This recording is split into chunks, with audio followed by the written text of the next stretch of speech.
gbogbo gbàgbós tó ń lọ lágbolé fújì ọ̀rọ̀ agbolé fújì ó ti kọjá bẹ́ẹ̀ báyìí ẹ tún wá gbọ́ bí Súlé Àlàó Màláíkà bó ṣe ta sí Sefiu Àlàó àti Saheed Òṣùpá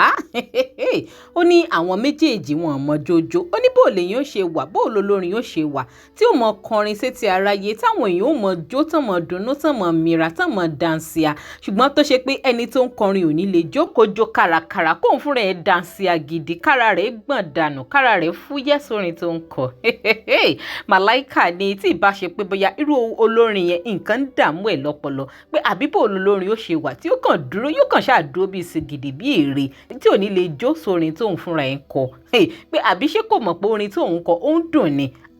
ẹyẹ èèyàn ọ̀rọ̀ eléyìí ó tún ní agbára ó ní agbára gidi torí bẹ́ẹ̀ bá wo ohun táwọn èèyàn ń sọ ògúlùtù ọ̀rọ̀ táwọn èèyàn fi ń dá padà pàápàá àwọn supporters Sefiu Àlàó àwọn fans Òṣùpá Saheed tẹ́ bá ráwọn ògúlùtù ọ̀rọ̀ tán fi ń dá Màláíkà lóhùn padà ní kọ́mẹ̀ǹtì ẹ mọ̀ wípé Màláíkà ó tún ti tanná wọ́rọ̀ báyìí ó tún ti rógo pẹ̀lú ọ̀rọ̀ ilé tó tún sọ lọ́tẹ̀ yìí mo kẹ́yìn èèyàn mi ẹ káàbọ̀ sórí ìkànnì DJ Naija Television bẹ́yìn bá ṣe ń darapọ̀ mọ́ mi tàbí láǹfààní láti máa gbọ́ mi lórí ìkànnì ẹ máa bá mi follow DJ Naija online TV lórí Facebook lórí YouTube ẹ máa bá mi subscribe ẹ máa like kẹ́ẹ̀dẹ̀ máa bá mi share fídíò yìí ẹ jẹ́ ká jìjọ wo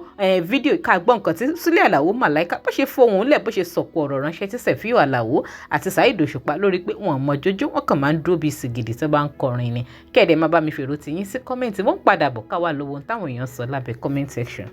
ẹlòmíì wọn á pè é lólórin abọ́sórí stage àwa dúró a máa kọrin àwọn tó dẹ̀ kọrin fún wa máa jó ẹ bá ń bí sórí òpé ni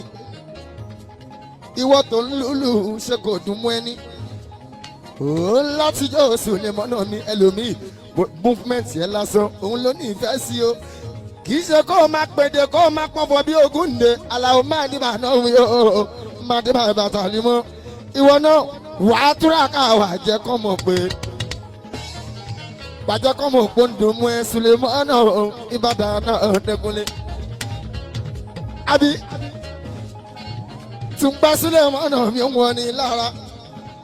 àlùjọ aláyé ló wà mí wọ̀ mí ní bọ́dì. ìwọ náà ò láti jó jẹ́ kán ayé kan mọ̀ ipò tó ń lù fún wọn yìí owó wọgán lára Súlé bàbá ẹni wálé wàá túraká nítorí pé ò ń láti jẹ́ kínú ẹ̀dùn Ìbàdàn náà dẹ́kunlé. ọ̀rọ̀ lágbára ó lẹ́tìkẹ́ ó dójú ẹ̀ ṣe ti gbọ́ nǹkan tí Súlé Àlàó Màláíkà sọ báyìí ó ní kò yẹ kó lórin ó kàn dúró bẹ́ẹ̀ kó má lè gbọ́nra kó jó káwọn èèyàn náà mọ̀ pé nǹkan tó ń kọ yẹn ó ń dùn mọ́ òun fúnra ra ẹ̀ nínú. kí wàá ní ká ti sọ tàwọn olórin tí ò mọ jójó àbí ṣé Màláíkà gan ṣó náà mọ jójó dáadáa bẹ́ẹ̀ náà ni ẹ̀yin èèyàn ẹ má bá mi jù dáhùn tìyín sí kọ́mẹ́ǹtì ó yá ẹ já lọ kà nǹkan táwọn èèyàn ń jùlù ogúlùtú ọ̀rọ̀ oríṣiríṣi tí wọ́n jùlù Súlé Àlàó Màláíkà lábẹ́ fídíò nítorí wọ́ọ̀ gidi ó ń lọ ní comment section yìí a rí kọ̀mẹ́ntà kan Adéyẹyè Ọlámilékan ó ní you are dance to your rubbish you are singing only beat nothing special in you and your dance when you are making good music to your fans you have to be serious because good music come from heart and that time you are singing it's no time to play only rubbish music dey dance like you dey do oga. ẹni yìí sọ pé téèyàn bá ń kọrin tó dùn ó kàn tí ẹ ní mọ̀ gan like wá serious pẹ̀lú ẹ̀ bẹ́ẹ̀ ni ò ní mọ̀ pé bóyá o tiẹ̀ fẹ́ jó o tiẹ̀ ní feeling pé o fẹ́ jó rárá because orin tẹ́nìyẹn ń kọ gan iṣẹ́ kárakára lẹ́nìyẹn ń ṣe pẹ̀lú bó ṣe ń kọrin tó mọ́gbọ́n wá ẹgbọ́n ṣe faramọ́. Another commenter Mohammed King òun náà ni Haruna Ìṣọ̀lá of a blessed memory that used to sit down while singing and everybody attended their party will be dancing. It mean orí wọn ò pé I'm your fans but this is not proper from you sir.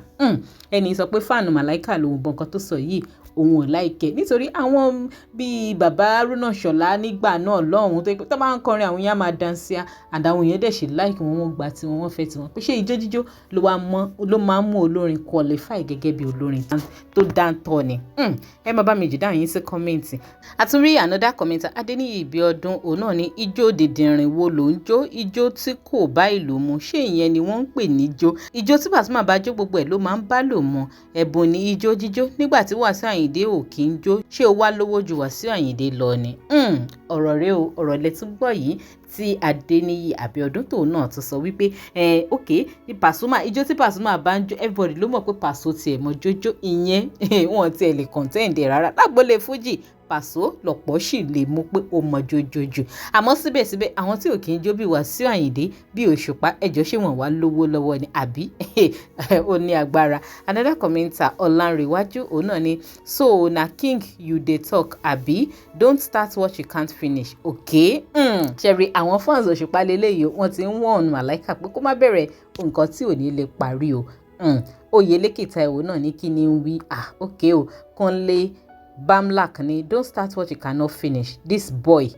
ṣètìrì àwọn fans Sefiu Alao àti Òṣùpá wọ́n ti ń fún Màláíkà ní warning báyìí o kó tó di pọ̀rọ̀ ìyá tó di another gbàsgbòs lágbolé fújì o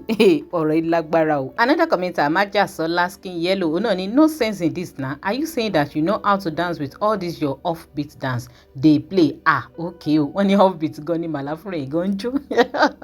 wàhálà wà o. Ọ̀ṣunlájà Yusuf náà ni Màláíkà watch your tongue àwọn sàábé ń gbóná lọ́wọ́ o upcoming artists will just use you to climb stage àbí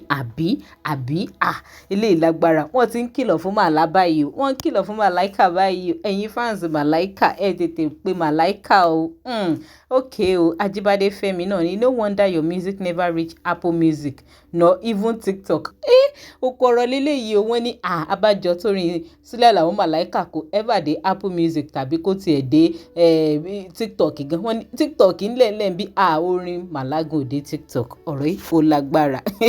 ẹ̀yin èèyàn ẹgbọ́n ṣé lóòótọ́ ni pé orin Sílẹ̀ Àlàó Màláíkà ò sí lórí TikTok kò sí lórí Apple Music. ẹ máa bá mi jù dáhùn tí yín sí kọ́mẹ̀ǹtì. Màláíkà ó ti tànná wọ́rọ̀ báyìí lọ́tẹ̀ yìí ẹ ti já ka kọ́mẹ̀ǹtì kan sí méjì ká tó máa lọ. àrí kọ̀mẹ́ntà mi Adépégbà Saheed náà ni Màláíkà tó ń kọrin ìgbéyàwó níbi ọjọ́ ìbí bádà àmúdà. àwọn èèyàn ń para o ẹgbọ́n kan tó sọ wọ́n ní bádà àmúdà wo ni Màláíkà máa ń kọ á máa kọrin ọjọ́ ìbí níbi ìgbéyàwó ẹgbọ́n ṣé lóòótọ́ ni. Ọlárewájú Yusuf ni no sense in what you are saying now Sefiu and Òṣùpá are not a dancer but both of them are the best singer in the music industry than you. àbí púpọ̀ lámọ̀ bó ṣùpá ń kọrin Sefiu náà ń kọrin àbá ṣé dandan ni kíyàn jókòó tó lè pè lólórin gidi ni àbí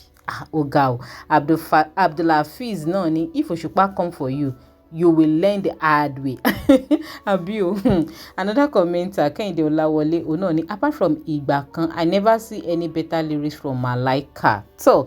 ẹ̀yin èèyàn oko ọ̀rọ̀ oríṣiríṣi lẹ́rìí táwọn èèyàn ń jù lọ Sílẹ̀ Àlàó Màláíkà yìí pẹ̀lú ohun tó tún sọ yìí ṣé lè òtún ní dàgbàsgbòsì mi kalẹ̀ báyìí lágbolé fújì Màláíkà ni kì í ṣe kéèyàn kàn máa pọ̀fọ̀ kéèyàn kàn máa pe wì kéèyàn kàn máa pe gèdè òun náà ń pè lórin kíkọ pé at least kó lórin náà lè jó kó lè dáńsíà sórin tó ń kọ. ẹ̀rí bọ́n ṣe ń wọ̀n ní báyìí pé kó ṣọ́rẹ́ o kó tó di pé àwọn fans àwọn sàábé àwọn supporters Òṣùpá àti Sefiu Alao wọ́n máa wá fún Sílẹ̀ Àlàó Màláíkà. Kí ni opinion tí yín ojú wo lẹ fi wọ̀rọ̀ ẹ má bá mi sọ sí kọ́mẹ̀ntì ẹ má wá gbàgbé láti máa bá mi follow DJ Naija online TV lórí Facebook bẹ́yìn ò bá tí ì follow wa tẹ́lẹ̀ ẹ máa rí link kan lábẹ́ fídíò tó máa gbé yín tààrà lórí Facebook page wa lórí YouTube ẹ máa subscribe ẹ máa like kéde máa bá mi share fídíò yìí ẹ ṣeun tẹ́ ń darapọ̀ mọ́ mi tẹ́ ń gbọ́ mi ní gbogbo ìgbà.